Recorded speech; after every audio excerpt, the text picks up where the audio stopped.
ফেব্রুয়ারির প্রথমার্ধে ইলেকশন, এটা আমাদের সফল করতে হবে। কবিরা বলেন বানের জলের মতো যেন মানুষ ভোট দিতে আসেন, কারো সামর্থ্য নাই এই ভোটটাকে ডিসরাপ্ট করার, কারো সামর্থ্য নাই। আমি বলতে পারি প্রতিদিনই মিটিং হচ্ছে, প্রায় প্রতিদিনই স্যারের একটাই মেসেজ, ফেব্রুয়ারির প্রথমার্ধে ইলেকশন, এটা আমাদের সফল করতে হবে। আইন শৃঙ্খলা বাহিনীগুলোকে নিয়ে বারবার মিটিং হচ্ছে। আমাদের ইনিশিয়াল এস্টিমেট ছিল যে 60,000 মিলিটারি ট্রুপস এটা ইলেকশনে ডিউটিতে থাকবে। এখন ওনারা বলছেন যে আরও বেশি 80,000 বা তারও ঊর্ধ্বে এটা করা সম্ভব হবে। ইন এডিশন প্রায় 8 লক্ষ পুলিশ, আনসার, কোস্টগার্ড, বিজিবি এরা তো থাকছেনই। এটা কিন্তু একটা ইলেকশন তো শুধুমাত্র আপনি যে 47,000 আপনার ভোটিং সেন্টার এবং আরও বোধহয় আরও বেশি ভোটিং বুথ। তো ইলেকশন তো শুধুমাত্র যদি আপনি এই 8 লক্ষ ল এনফোর্সিং এজেন্সির মেম্বারকে যদি ভাগ করে দেন, ওইটা কিন্তু খুব বেশি হয় না, 4-5 জন এক একটা ইয়েতে। তাতে ইলেকশন আসলে করে হচ্ছে সোসাইটি, ইলেকশন করে পলিটিক্যাল পার্টিগুলো, এবং এটা কম্পিটিটিভ অ্যাটমসফিয়ার থাকলে এবং ওই গ্রাসরুটে সবার মধ্যে যদি যে না আমরা একটা ভালো ইলেকশন করব, এইটা যদি থাকে আমার মনে হয় একটা খুবই ভালো ইলেকশন হবে। এবং সেটার একটা রিফ্লেকশন আমরা দেখেছি ডাকসুতে, এবং এটা হবেই।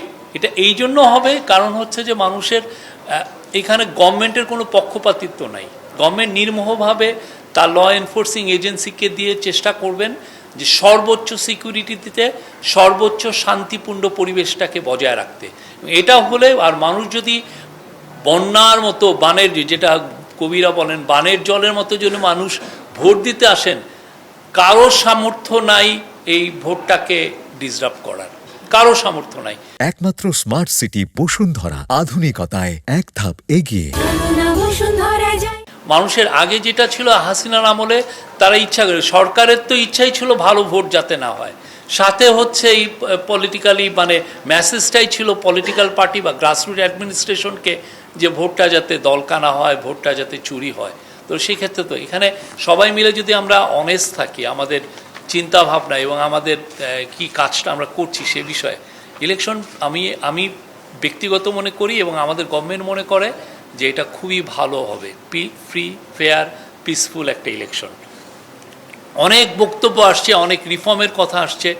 আমি এখানে আমার পার্সোনাল বক্তব্য হচ্ছে যে আমরা একটা রিফর্মের জার্নিতে ঢুকেছি, সামনে আরও রিফর্ম নিয়ে অনেক আলাপ হবে, অনেক ট্রায়াল অ্যান্ড এরর হবে।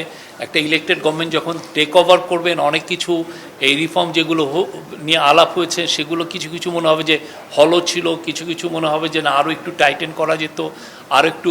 সেটা আমার মনে হয় যে আমাদের এই কথাবার্তাটা এটা সামনে চলতেই থাকবে। এটা 1-2 দিনের বিষয় না, এটা 2-3 মাস 5 মাসেরও বিষয় না, এটা আরও 2-3 বছরের একটা বিষয়।